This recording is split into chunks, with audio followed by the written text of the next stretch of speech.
Okay, I'm back with video number 2. You guys know I like to shoot my videos like back to back to back. So anywho, this video is about loans, and oh no, don't try to take my loan away from me.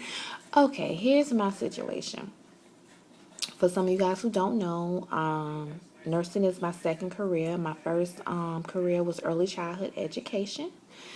I was a business owner for maybe like a few years, and I decided to close my business because it was around when the economy decided to crash and plunder, and I could, my goal was not gonna be met at the time. And I have a growing family. It's a family of 6, so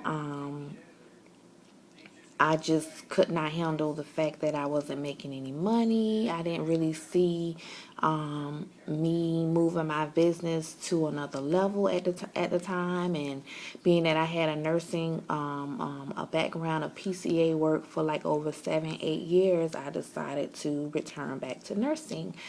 So I went ahead and started my nursing program. Now, I was also receiving my early childhood education degree as well, and I was almost complete. I was like probably like 2 classes away from getting my degree in early childhood education when I switched to nursing. Yet I was still going to continue. Sorry guys, my nose is kind of itchy. I decided, wait, let me back up. When I decided to switch into nursing, I was like 2 classes away from my degree, and I talked to an advisor and I told her I want to switch my degree and everything else. Well, my advisor did not advise me that by having too many credits that I can possibly cap out of financial aid. At the time, my first 2 years, I got like financial aid, Pell Grants, stuff that I didn't have to pay back. And then afterwards, I received student loans. And I've always like had good academic progress. There was nothing that, I wasn't constantly getting F's and dropping out and this, that, and the other.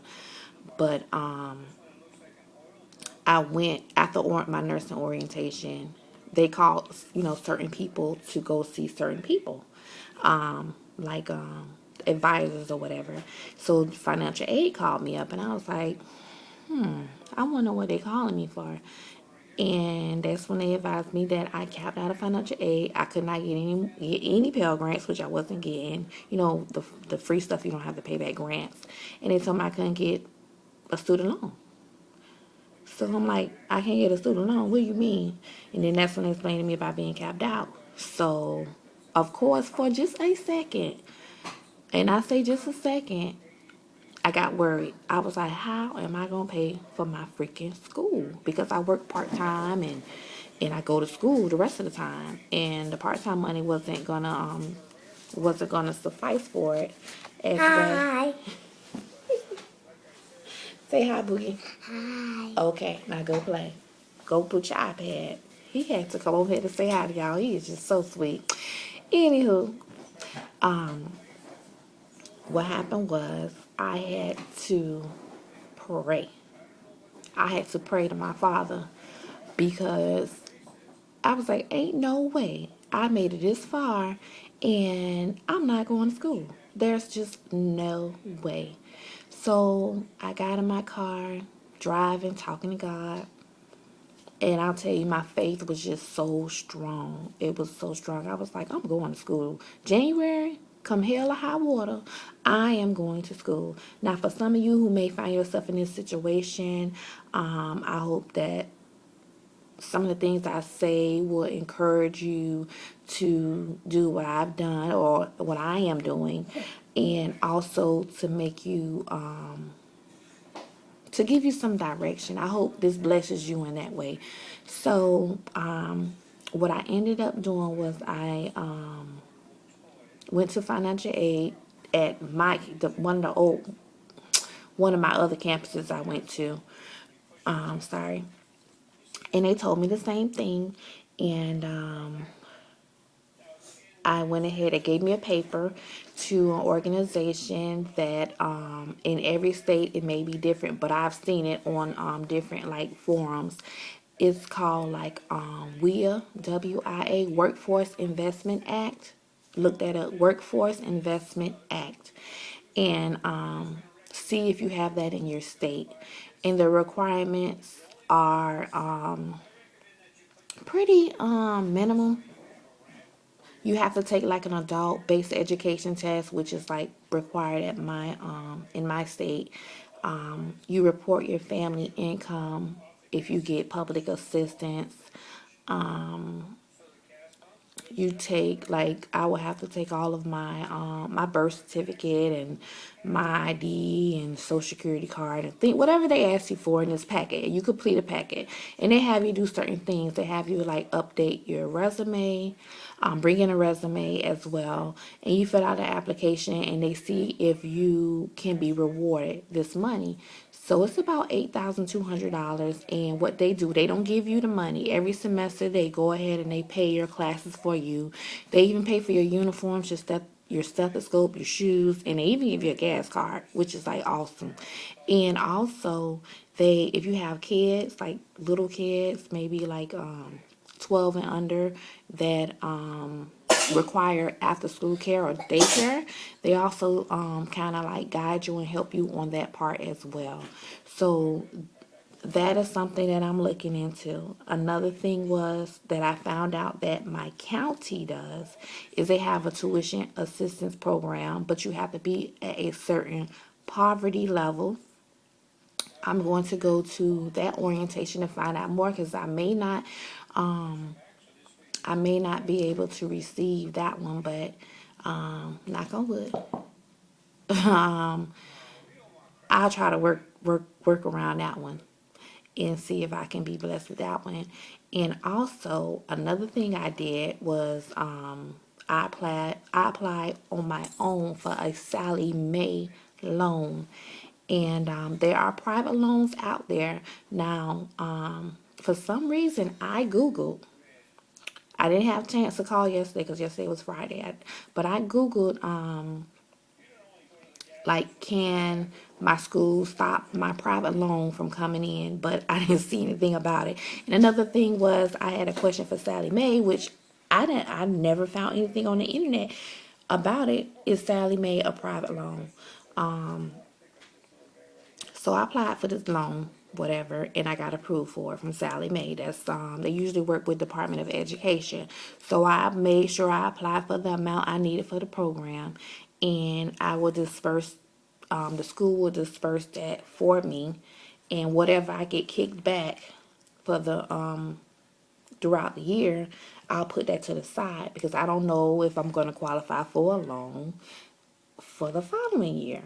So if this is the case for you, or you're having problem getting funds for your education, check out your local county, what kind of tuition assistance they have. Check out your state and see what kind of tuition assistance they have. Your Department of Education for your state. Your Workforce One, that's what we call it here in Florida, Workforce One area, or your unemployment office area. Find out what type of resources are out there. They wouldn't even let me, they told me I couldn't even get scholarships from the school. That's, what they told me. But again, like I said, just do all you can to get funds for your schooling. And you know what the funny thing is that I thought about? They told me that I couldn't receive a loan and whatnot. But what if I decided to go to a private college where I'm spending like $30,000 to $40,000? I don't think I bet you those schools find me a loan. I guarantee you they would have found me a loan.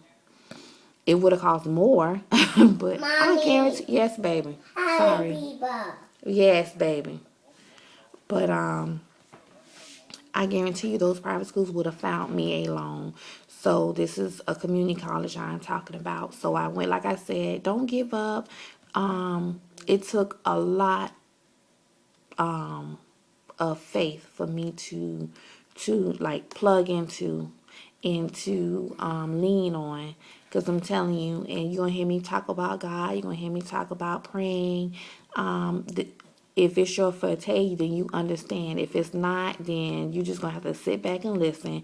Maybe you'll be blessed as well. I had, like I said, I had to plug into my faith, and by my faith, growing stronger and stronger day by day, it didn't really bother me. It was like 80%. I knew I was going to be okay, and then the other 20% I was kind of like, I don't know about this, but I've come a long way, because it would have been a reversal. I would have been like 20% like I'm gonna be okay, then the 80% like, oh my God, where am I get the money from? That's how much my faith has grown. So I'm not gonna bore you guys anymore about this student loan video and financial resources. Oh, and also what I did, I'll make this quick. I plugged into family. And when I say plugged into family, I sent out a nice text to my brothers and sisters. It's 9 of us. And I asked each one of them for something. I asked each one of them for, cash. I explained the situation and what happened. And to be honest with you, I really asked like maybe 4 out of the 9, out of the other 4, out of the other 8, whatever, because I'm included. But I asked 4 of them for some assistance, and I only got 1 text back. The other texter said they'll get back with me as well. But even if it's something that's like somebody helping me buy my nursing shoes, or somebody helping me buy a scrub uniform, whatever it is, ask. Even if you have good friends and they borrowed money from you, or you borrow. I'm not like into the borrowing friends situation, but money from friends. But I'm just saying, like, use your resources. And if it takes for you to wait till you get your financial aid disbursement to pay them back, then you can do that. You can ask for it as a gift. Christmas is coming up, and my birthday is like around Christmas. My birthday is Christmas, shoot. And hey, this is my Christmas / birthday gift. So those are some of the things that you can do and think about. Put your pride to the side and go for your goal. Have a great day. Bye bye.